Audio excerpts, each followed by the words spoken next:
Isang mapagpalang umaga po sa inyong lahat. Welcome po sa online service ng Church on the Hill Christian Community. So before po tayo mag-start, let us all pray. Lord God, thank you so much for this wonderful morning that you have given us na makakapag-pakinig na naman po kami sa inyong salita at makakapagpuri at samba po kami sa inyo. Despite sa nangyayari ngayon, thank you that we have this online service na hindi po kami mapipigilan sa aming pagsamba sa inyo. Lord, kayo po yung manguna, kayo po ang mag-guide sa amin, and i-bless nyo rin po ang message namin this morning and ang bawat isa sa kanilang mga tahanan. Thank you for everything, oh God. We love you, we praise you. In Jesus' name we pray. Amen. Okay. 1, 2.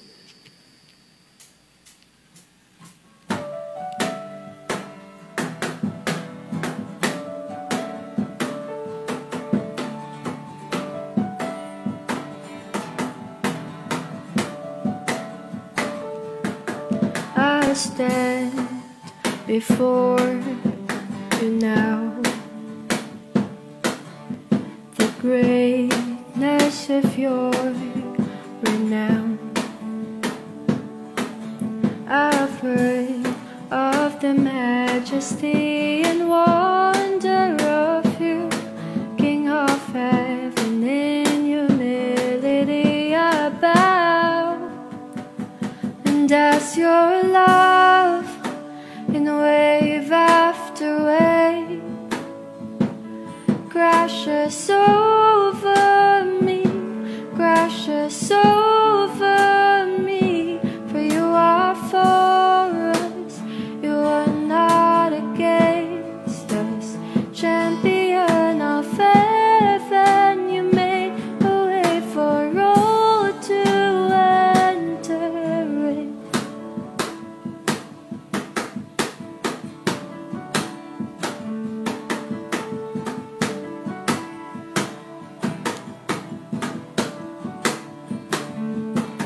I've heard you calling my name.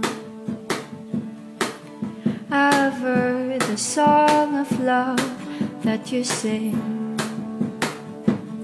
Oh, so I will let you draw me out beyond the shore into your grace. Your grace, and as your love in wave after wave crashes over me, crashes over me. For you are for us, you are not against us. Champion of heaven, you made a way. And as your love in wave after wave crashes over me, crashes over me. For you are for us, you are not against us. Champion of heaven, you made a way for all to enter in.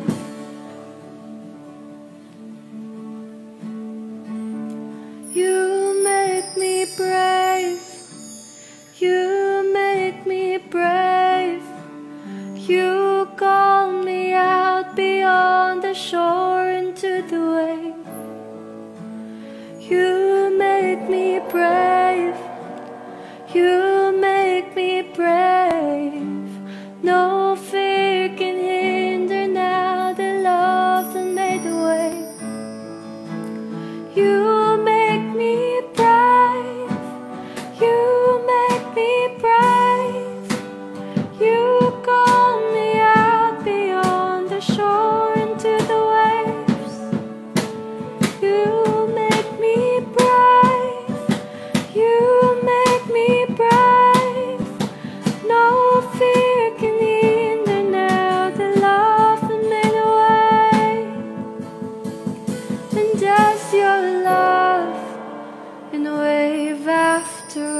because of love, and wave after wave crashes over me, crashes over me. For you are for us, you are not against us. Champion of earth, you made a way. Champion of earth, you made a way. Champion of earth, you made a way for all to enter in.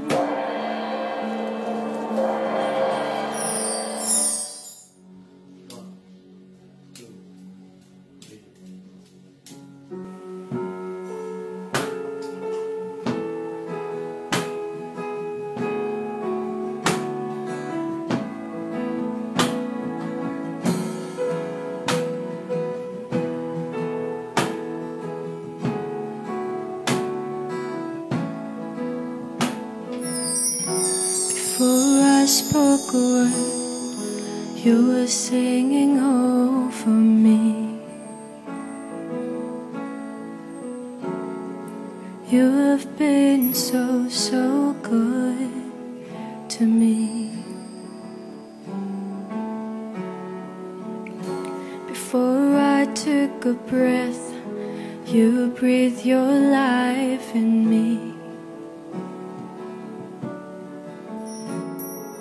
You have been so, so kind to me.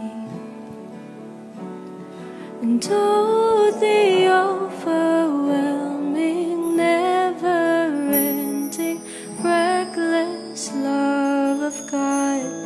And oh, it chases me down, fights till I'm found, leaves the 99.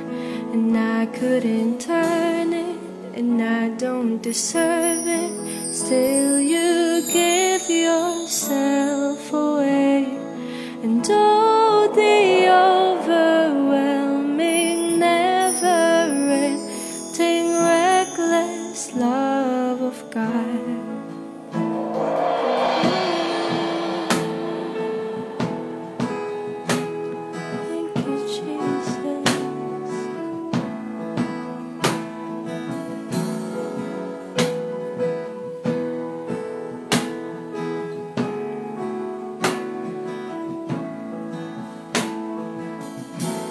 When I was your foe, still your love fought for me.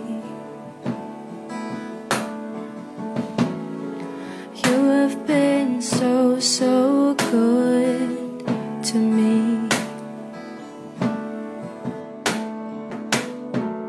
When I felt no worth, you paid it all for me.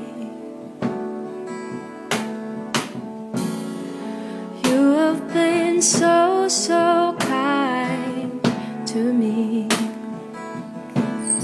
And oh, the overwhelming, never-ending, reckless love of God. And oh, it chases me down, fights till I'm found, leaves the 99.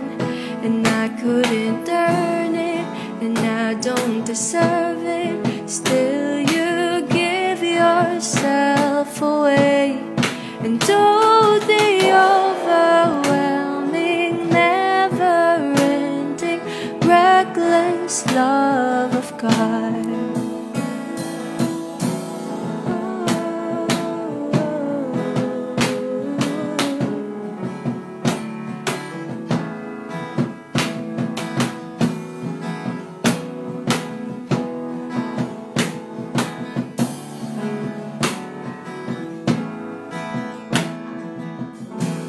No shadow you won't line up, mountains you won't climb up, coming after me. There's no wall you won't kick down, lies you won't tear down, coming after me. There's no shadow you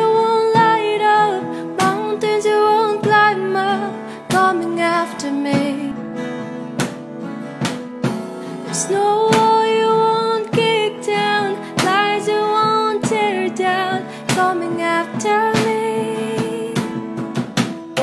There's no shadow you won't light up, mountains you won't climb up, coming after me. There's no wall you won't kick down, lies you won't tear down, coming after me. Oh, the overwhelming, never-ending, reckless love of God. And though it chases me down, fights till I'm found, leaves the 99, and I couldn't turn it, and I don't deserve it. Still you give yourself away.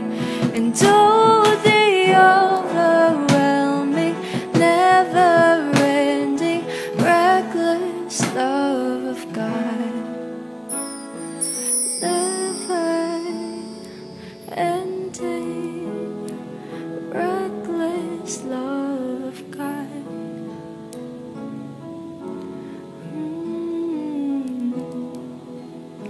Thank you, Jesus.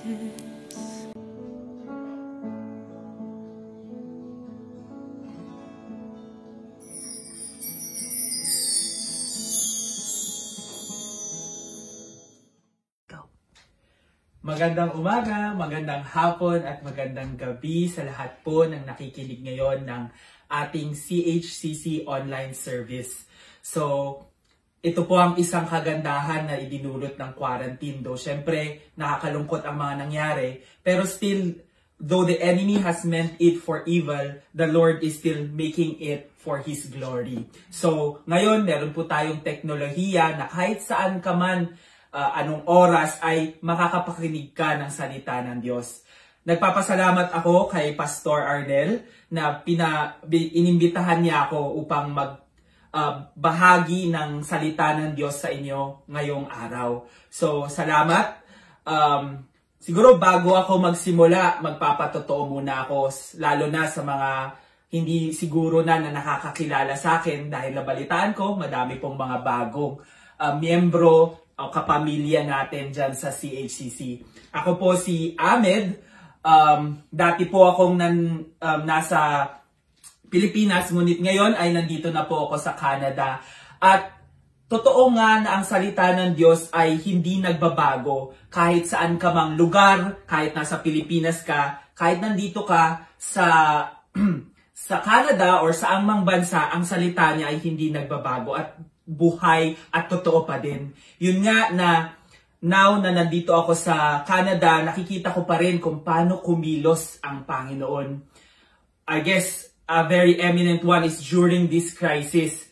Similar dyan sa Pilipinas, dito rin po sa Canada ay nararanasan din po namin ang pandemic o ang krisis.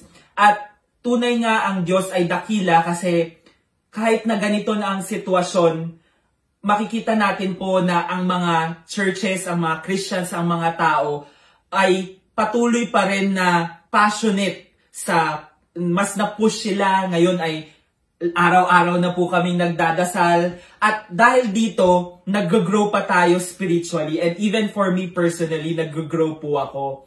Kaya po, ngayon, yung aking napag-aralan ay gusto ko rin ibahagi sa inyo.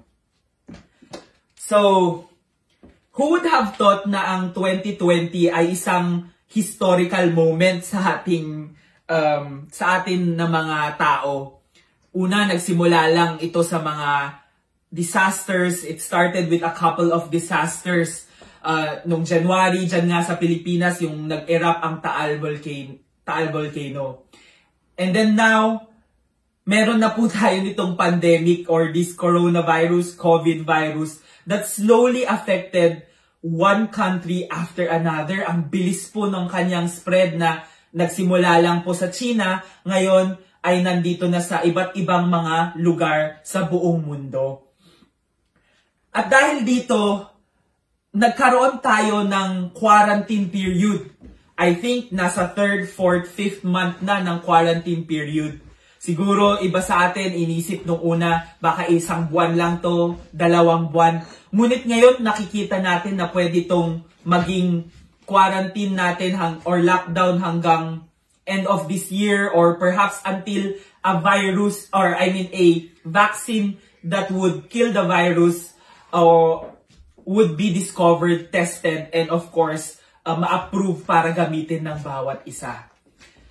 And dahil dito, ngayon, pumupunta na tayo sa tinatawag nilang new normal. I think naririnig-rinig nyo naman ang terminolohiya na yon, the new normal. Dahil sa new normal na to, ang daming mga patakaran, madaming mga rules na binibigay ang gobyerno.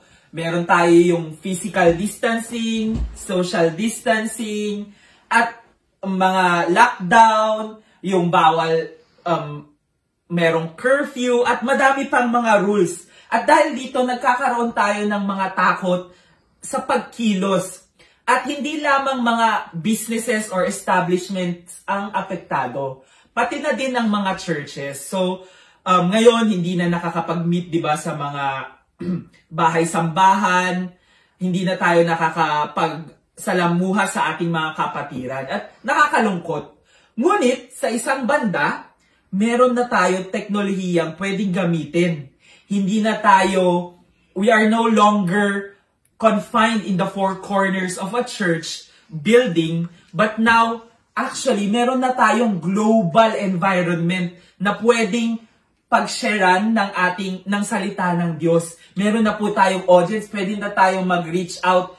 Kagaya nga ngayon, nandito ako sa Canada, pwede pa rin ako mag-share sa inyo dyan sa Pilipinas. At if I know, baka meron ding mga ibang mga tao na nakikinig mula sa iba't ibang mga bahagi ng mundo. So, nakakatuwa pa rin. Dun pa rin tayo mag-focus. At ngayon nga, gusto ko pong mag-share about how we can, meron po kasing dalawang klase ng tao during crisis. Those who react and those who respond.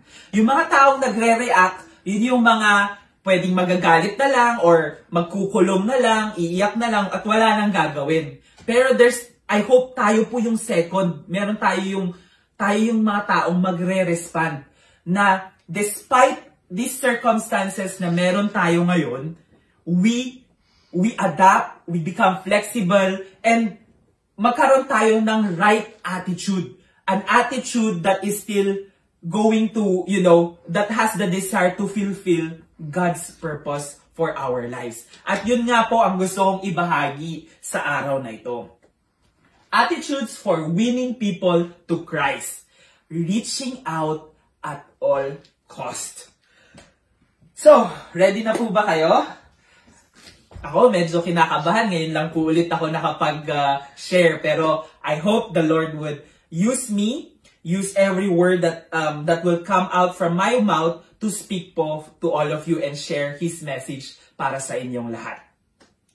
So, ang salita po ng ating pagbubulay-bulayan at aaralin ngayong araw na ito ay matatagpuan po natin, or we can see it in 1 Corinthians 9:19 to 27. So, basahin po muna natin. Though I am free and belong to no one, I have made myself a slave to everyone, to win as many as possible. To the Jews, I became like a Jew, to win the Jews. To those under the law, I became like one under the law, though I myself am not under the law, so as to win those under the law. To the weak, I became weak, to win the weak. I have become all things to all people, so that by all possible means, I might save some. Patuloy po nating basahin. I do all this for the sake of the gospel, that I may share in its blessing. Do you not know that in a race, all the runners run, but only one gets the prize? Run in such a way as to get the prize. Everyone who competes in the games goes into strict training. They do it to get a crown that will not last. But we do it to get a crown that will last forever. Therefore, I do not run like someone running aimlessly. I do not fight like a boxer beating the air? No, I strike a blow to my body and make it my slave, so that after I have preached to others, I myself will not be disqualified for the Lord. Blessed be the reading of God's Word. Amen. So ito nga po ang salita ng nagaling at it's an epistle of from Paul to the Corinthians. So he wrote this to the Corinth. So just to give a brief background, before po sinabi ni Paul itong mga salitang ito, meron pong mga certain issues na nangyayari po sa Corinthian churches. At yun nga, meron mga ibang tao na hindi sensitive sa parang sa feelings ng kapwa nilang mga Kristiyano at nai-stumble po yung iba. Pero pag-aaralan po natin na despite all those rules, hindi naman dapat yun ang magbalakid sa atin para i-share ang gospel, para tayo ay mag-grow, di ba? Sir, minsan kasi nagiging legalistic tayo masyado. Especially ngayong new normal, we might be bombarded by a lot of rules that we may become so legalistic. There's a difference from being careful and being too legalistic, okay? So, hindi ko po naman sinasabi na wag na nating sundin ang mga rules, di ba? Hindi naman maganda rin yun. Pero, we need to adapt and to the changes and to also be sensitive on the leading of the Spirit. Alright, so, one of the things na nag-change ngayong pandemic is yung pagtratrabaho. Personally ako ngayon, I thank the Lord na hindi pa ako nawalan ng trabaho and now I am actually working from home. And when working from home, super blessing po to sa akin kasi originally, before the quarantine period, I'm driving for 3 to 4 hours a day. Going back and forth from work. Para na po akong Baguio to Manila. Ganun po everyday ang binabiyahe ko. So, up to 2 hours sa morning, up to 2 hours din sa pagpa-uwi na. It's because of traffic. Expressway na po yun, ha. Anyway, blessing po yun kasi ngayon, working from home, dito na lang po ako sa bahay. Bali, I will just wake up, eat my breakfast, kinig sa devotion ni Pastor Arnel, and then log in na ako, pwede na ako magsimula ng work ko. Wala pang ligo-ligo, di ba? There's no more rules. Ang ano ko is, pwede pa akong naka-shorts lang na nag-work, pwede akong naka-boxers, kahit hindi ako magsipilyo, yak. Pero, nagsisipilyo naman ako, kahit pa paano, at naghihilamos, para hindi ako lutang, di ba? But despite that, ang sinasabi ko dito is, meron ng freedom na kahit anong gawin ko for the day, hindi ako restricted by schedule. And for some students, ganun din, nag-e-enjoy. Kasi gone are the days na kailangan nilang gumising ng 7:30. Actually, before 7:30, mga 5, 6, ganyan, gumigising na para makapasok sa eskwela ng 7:30, di ba? Ngayon, anytime sila pwedeng magising. Minsan, yung mga youth dito, ang balita ko, minsan may mga nagigising pa ng 2:00 na ng hapon, tapos magna-night shift, di ba? Ang ganda ng schedule. So, where am I going with this illustration? Sabi po sa verse 19, though I am free and belong to no one, I have made myself a slave to everyone to win as many as possible. Yes, despite yung quarantine period na naka-lockdown tayo or nakasabahay lang po tayo, nagkakaroon tayo pa rin ng this different kind of freedom because we are in our comfort zones, which is a bit scary or delikado for us Christians if we become too comfortable. In this passage where Paul mentioned this, it is telling us about his priorities.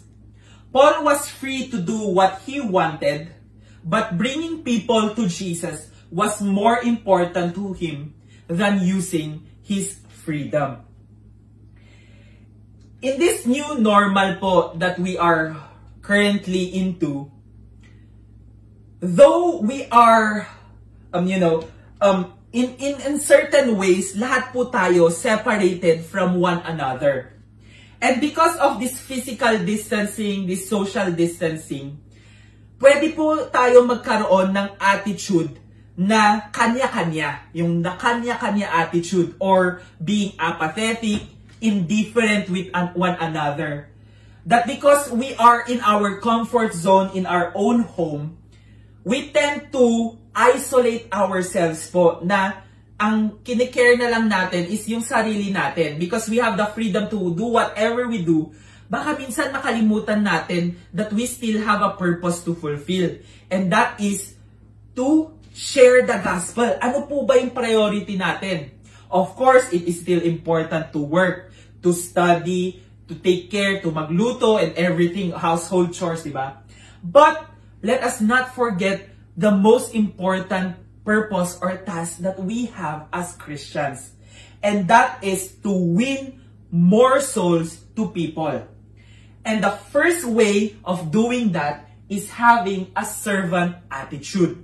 A slave to everyone, sabi nga ni Paul dito. Physical distancing is not an excuse to be apathetic or indifferent. Actually, ngayon pa nga na dapat tayo magtulong-tulungan. Kasi madami po sa krisis na to ang nawalan ng trabaho, may sakit, yung mental illnesses or depression, psychological depression because of yun nga na-isolate. Kaya lalo pa tayo as Christians mag-shine in these dark and trying times. It is not the right time to hid our light in a basket. But this is the moment for us to truly go out. I know it sounds ironic na quarantine tayo, but we have to go out and serve our neighbors. Most especially yung mga nangangailangan. At itong mga neighbors na to is not necessarily yung... Alam mo na, hindi naman kailangan pumunta ka ng sobrang layo para lang makashare ka sa neighbor mo, di ba? Your neighbor could be your actual neighbor, yung kapitbahay mo dyan, si Aling Nenay, si Tito something, kung sino man ng mga nandyan na neighbors nyo po, si Uncle, si Auntie, or pwede nga sa loob ng bahay nyo, maybe you have, you know, your children, it's the right time for you to model, to mentor your children, or you as children to serve yung mga parents nyo. Or as a student to reach out to your classmates. Baka naman kailangan nyo mag-Zoom, mag-group study, nahihirapan sila kasi modularized na yung inyong pag-aaral. So, or baka merong kaklase, walang internet connection, baka pwede mo namang printan ng ng module at ibigay sa kanya kahit na i-drop off mo lang sa bahay nila.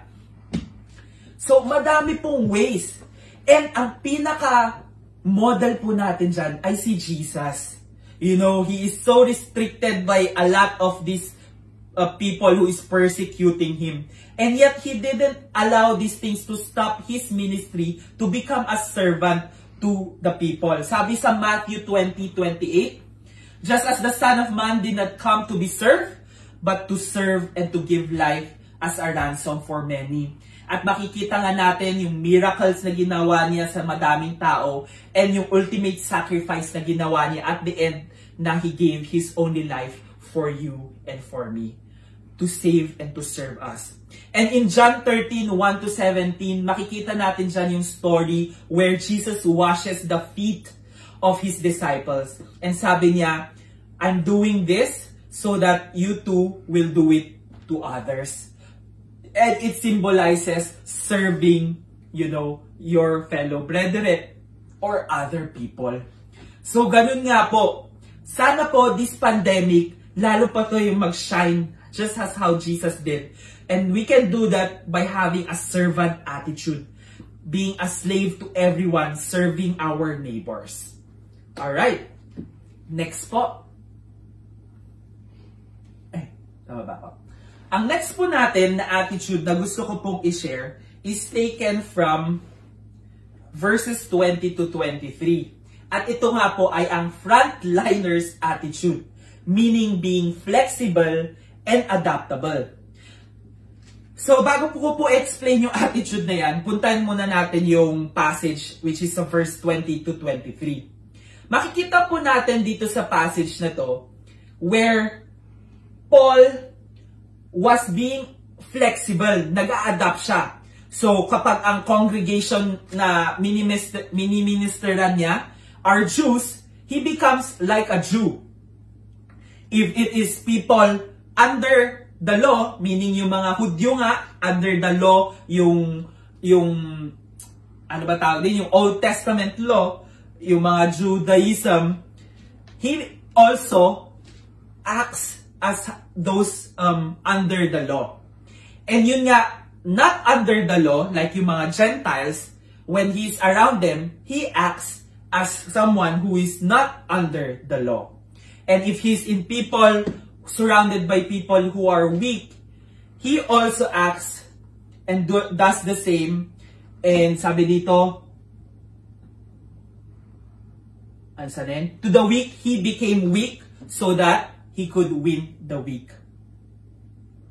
So, it may look like Paul was inconsistent in his life. Parang baka mamaya isipin natin, so kailangan parang hypocrite. Parang nag-a-adapt tayo, madami tayong face. Akala ko ba dapat genuine, one face lang? That is not the point of Paul. It might have looked like Paul's life was inconsistent, but he consistently pursued one goal. Kung makikita niyo po dito, repetitive po yung to win, to win, to win. And different people po yung wini-win niya. So kapag po may repetition, ano po ang turo ni Pastor Arden? It is emphasis. So yun po yung gustong i-emphasize dito. There is only one goal. To win people for Jesus. So ano pong connect niyan sa frontliners attitude?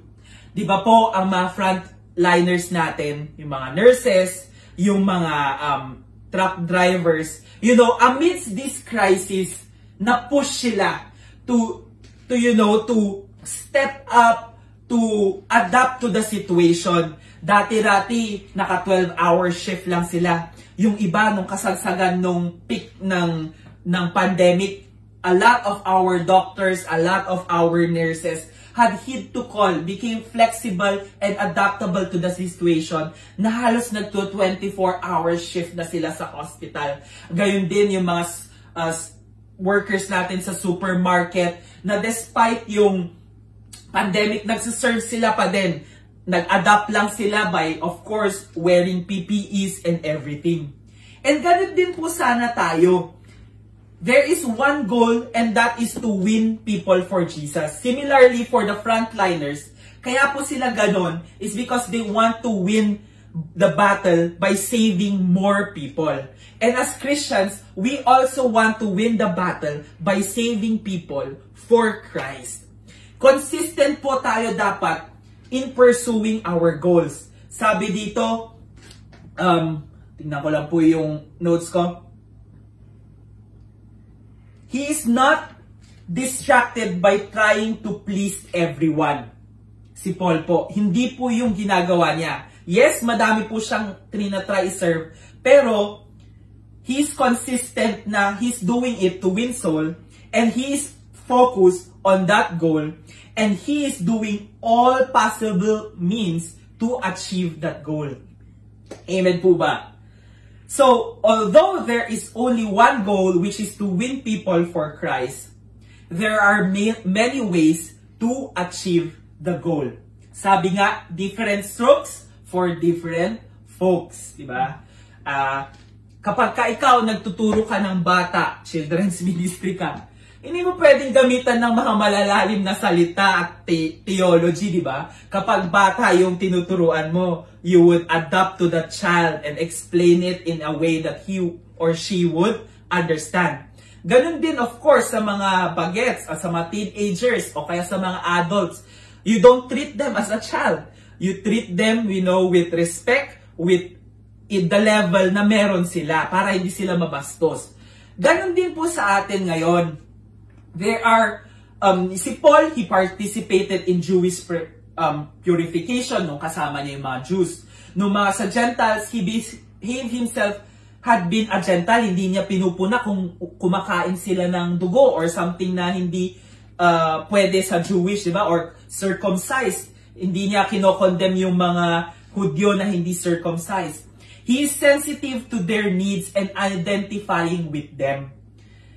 Kagaya nga ng natutunan ko with one of the bishops, si Bishop Oriel po ng G12 Ministries. Meron po siyang na-share sa amin na something that really strike me and nag-ring po sa bell ko, which is yung we should repackage ourselves. Ngayon po sa crisis na to, madami po sa mga churches ang na-close. There's a lot of churches that, hindi kasi pwedeng mag-congregate po, di ba? And I believe dyan po sa Pilipinas, nag-open na pero by percentage lang ng pwedeng magdumalo. And that is what the new normal is. So madami po tayong ways na kailangan mag-adapt tayo po sa situation na to. Hindi po pwedeng porket nag-close na yung church, wala na tayong gagawin, doon na lang tayo sa bahay, di ba? Buti na lang we have a lot of technologies that we are already currently using. Meron yung Facebook Live, may Zoom for conference calls, may YouTube, merong cellphone, pwedeng magtawagan. Blessing po talaga tong mga technology na to. Before the quarantine, ang ginagawa po natin face-to-face small group meetings or ecclesia group, ang tawag niyo po dyan, or cell group, different types of discipleship methods.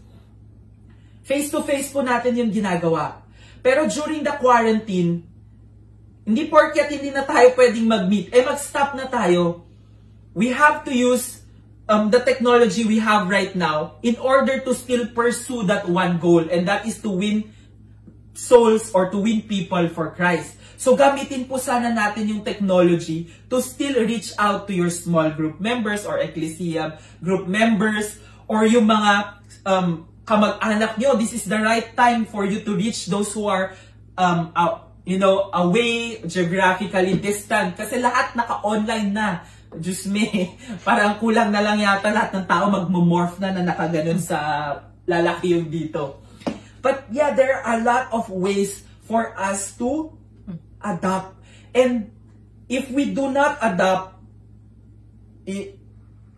mamamatay yung group or yung momentum nyo in reaching out to more people. And magfe-fail tayo dun sa purpose natin to why na binigay sa atin, yung mandate na binigay sa atin ni Lord. Lastly, kailangan din nating i-balance to maintain between the one goal and the multiple ways. Sabi sa verse 23, "Now this I do for the gospel's sake." Paul was willing to offend people over the gospel, but he wanted to offend them only over the gospel. What I'm trying to say is that hindi po ko prinopromote yung accommodation evangelism. Meaning, sinusugarcoat natin yung gospel para yung sinishare lang natin is yung mga nakakakiliti. Diba? Hindi po yun yung prinopromote dito. The gospel is truly offensive. It will hurt because it goes against our human nature, di ba? Nakakasakit talaga to. Pero, as we embrace the change, we do it for the Lord and not for men. It means that we still adapt to the current situation. Example, meron ka pong kakilala na affected ng COVID-19, may kamag-anak ka ng COVID-19. Hindi mo pwedeng ang isi-share mo sa kanya is about repentance, about baka may kasalanan ka, kaya ka pinarusahan ng Lord, kaya ka may COVID-19. Hindi po yun yung isi-share nyo. Diba? Hindi lalong mai-stumble yung tao. Ang gusto ko sabihin is that there are certain traditions na pwede naman nating i-disregard. Pero, bottom line is, ang priority pa rin is that genuine at totoo galing sa Bible yung isi-share natin. Pero we still adapt to the situation. Yun po yung gusto kong sabihin dito, na ganun din po, di ba, yung mga frontliners natin, nag-a-adapt sila, flexible sila ng oras, on-call po sila, kapag meron mas may kailangan ng focus kasi mas severe yung kanilang sakit, uunahin nila. So, dapat ganun din po tayo. As we serve, hindi po sila yung nag-a-adjust, yung sinuservan natin. Tayo po yung mag-adjust, but not at the expense of the gospel, of course. Yun pa din. At last point na po tayo, ayoko pong sobrang tagalan. Lastly is the athlete's attitude. So, sa verses 24 to 27, makikita po natin dito kung paano i-describe or ginamit ni Paul na illustration ang games. Kasi po sa Corinth, meron po sila yung, hindi ko po sure kung tama yung term, Isthmian Games. Para po tong second level ng Olympics. So, itong mga taga-Corinth, passionate sila talaga sa mga games na yan. And sinasabi ni Paul dito na when you join a games or yung athletics, hindi ka naman magjo-join dyan para lang for the sake of joining. I mean, meron mga ganung tao, pero kapag ka ganitong level ng games na, I mean, di ba tayo mga Pilipino, mahilig tayo sa yung to bring honor to our country, di ba? We play games not just to pepetics-petics, ibibigay mo yung buong puso mo, buong mind mo, yung buong lakas mo para manalo sa game na to. And I guess, kaya ito ang ginamit ni Paul na illustration is because we too, as Christians, should have the same attitude as the athletes in order for us to win souls for the Lord. And that is the attitude of being eager to win that prize. Kasi kapag ka-eager ka to win the prize, ipupush mo yung sarili mo na despite the quarantine period, despite the crisis, kasi alam mong ang goal mo is still to win the prize, mag-a-adapt ka, magsuserve ka, gagawin mo ang lahat para ma-win mo yung prize na yon. We are part of the race and not mere spectators. Kasi sabi po dito, we are all runners of that race.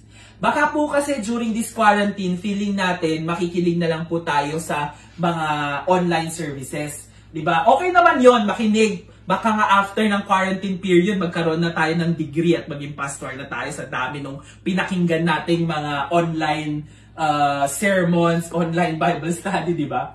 Pero, hindi po dapat dun lang mag-i-stop yung ministry natin. Ang mandate po pa rin sa atin is to go and make disciples of all nations. So, parte pa rin po tayo ng race and we have to keep running.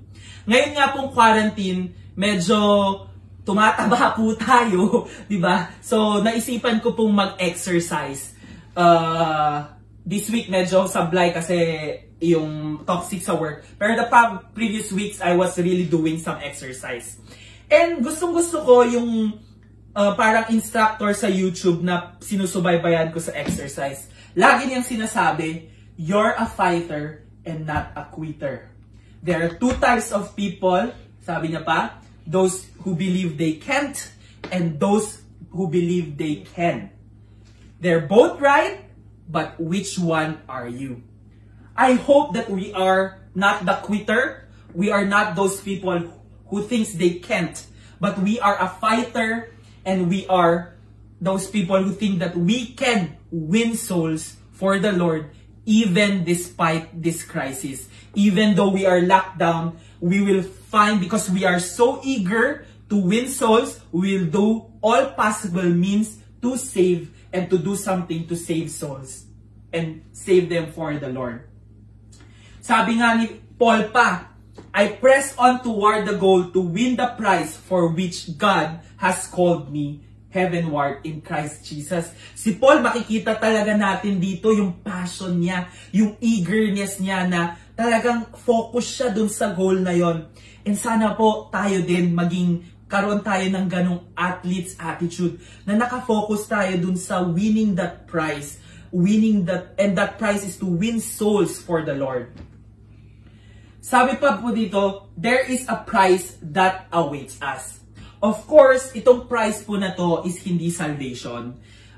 Paul is not talking about salvation here because no one can, earn salvation. Sabi sa Ephesians 2:8, for by grace you have been saved through faith.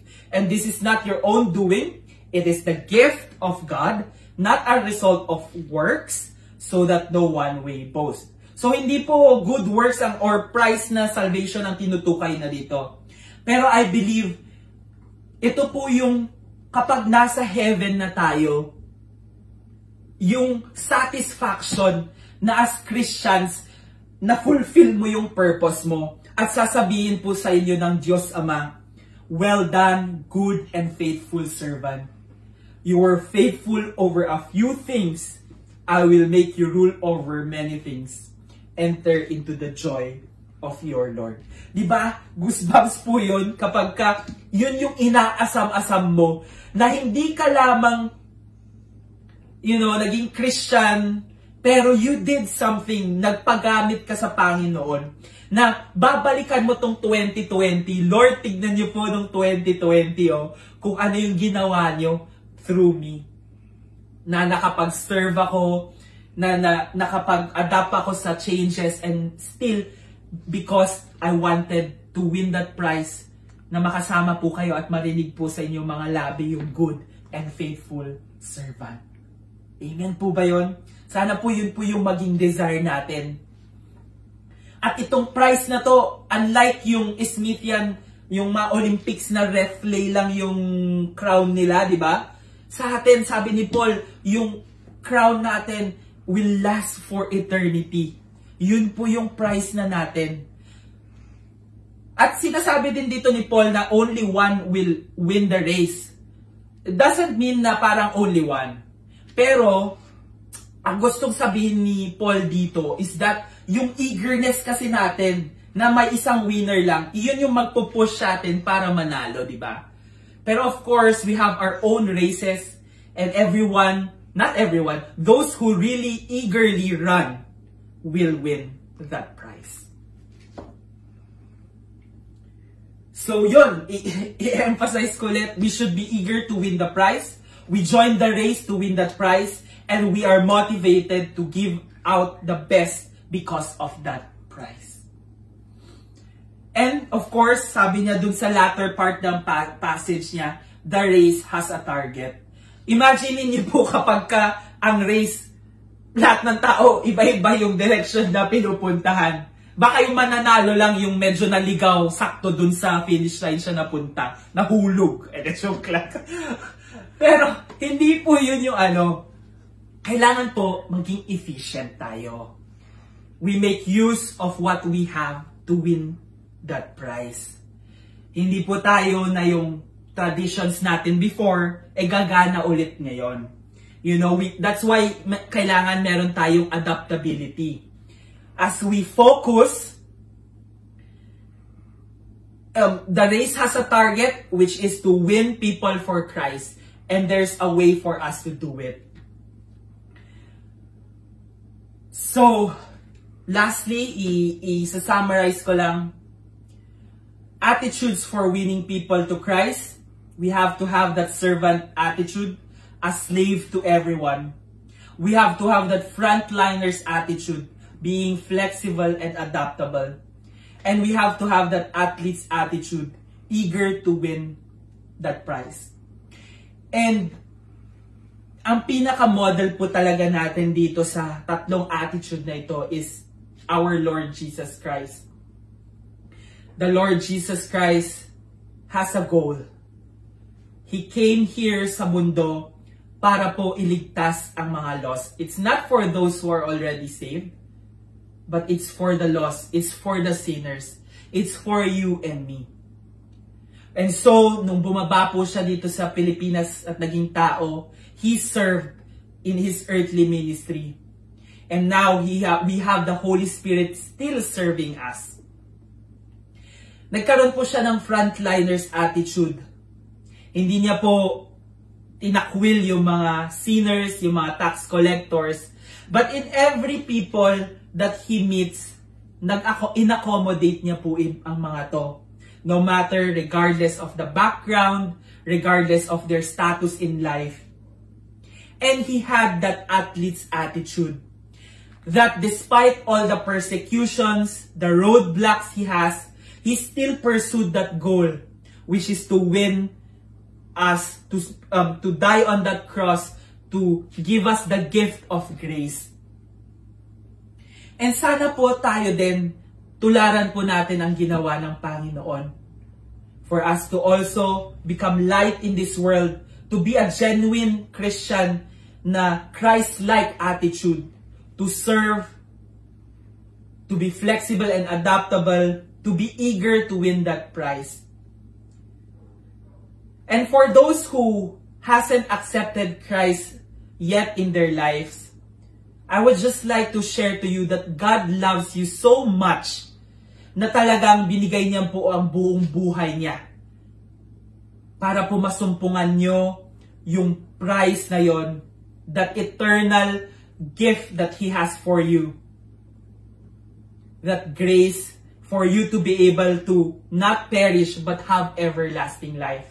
So bago po tayo magtapos sa pag-aaral na to, I would like to lead you in a prayer for those who hasn't accepted yet the Lord Jesus Christ in their life. Let us pray. Yes, Heavenly Father, salamat po sa inyong salita na tulay na hindi nagbabago. Salamat po sa inyong ginawa sa krus ng Kalbaryo para sa aking mga kasalanan. Salamat po sa grace na ibinigay niyo freely. Lord, patawarin niyo po ako sa aking mga kasalanan at pumasok po kayo sa aking puso at gawin niyo po itong banal niyong tahanan. Baguhin niyo po ang aking buhay upang ito'y maging kalugod-lugod sa inyong harapan. Help me to become a servant to other people. Help me, Lord, to win that prize, to run this race with eagerness. Tulungan niyo po ako na maging light sa mundong ito. Salamat po sa lahat ng iyong ginawa at gagawin sa aking buhay. In Jesus' name we pray, Amen. So yun nga po, salamat po ulit sa inyong pakikinig. Naway may natutunan po kayo at gaya po ng laging sinasabi, stay home, stay safe, but still serve the Lord. Okay? Salamat po. Okay. 1, 2.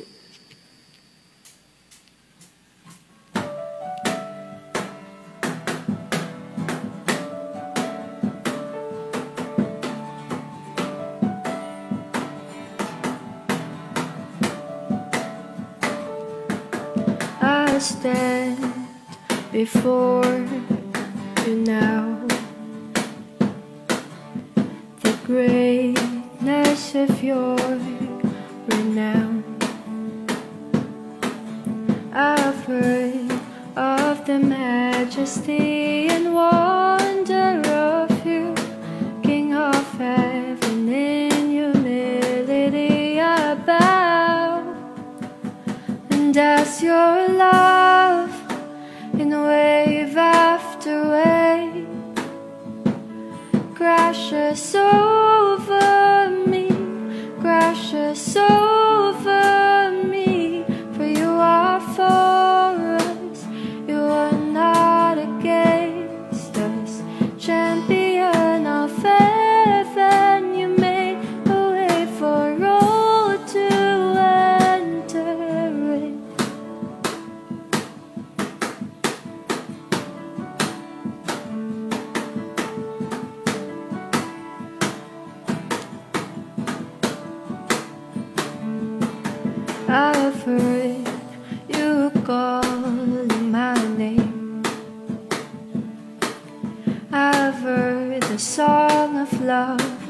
what you sing.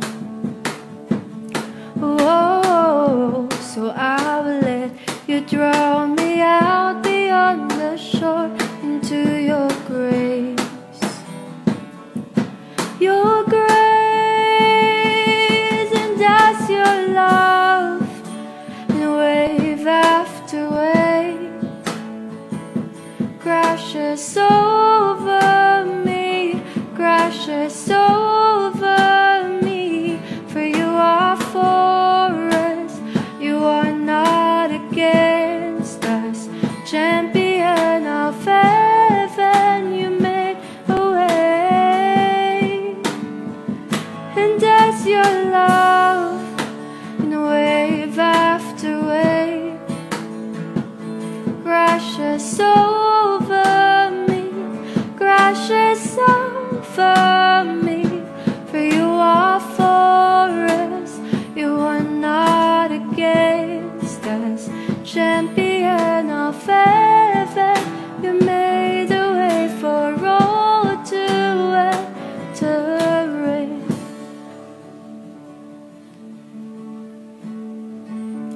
You make me brave, you make me brave. You call me out beyond the shore into the wave. You make me brave, you make me brave. No fear can hinder now the love that made the way. You make me brave, you make me brave. You call me out beyond the shore into the waves. You make me brave, you make me brave. No fear can hinder now the love that made a way. And as your love, in wave after wave, crashes over me, crashes over me. For you are for us, you are not against us. Champion of heaven, you made a way. Because of love, in wave after wave, crashes over me, crashes over me. For you are for us, you are not against us. Champion of heaven, you made a way. Champion of heaven, you made a way. Champion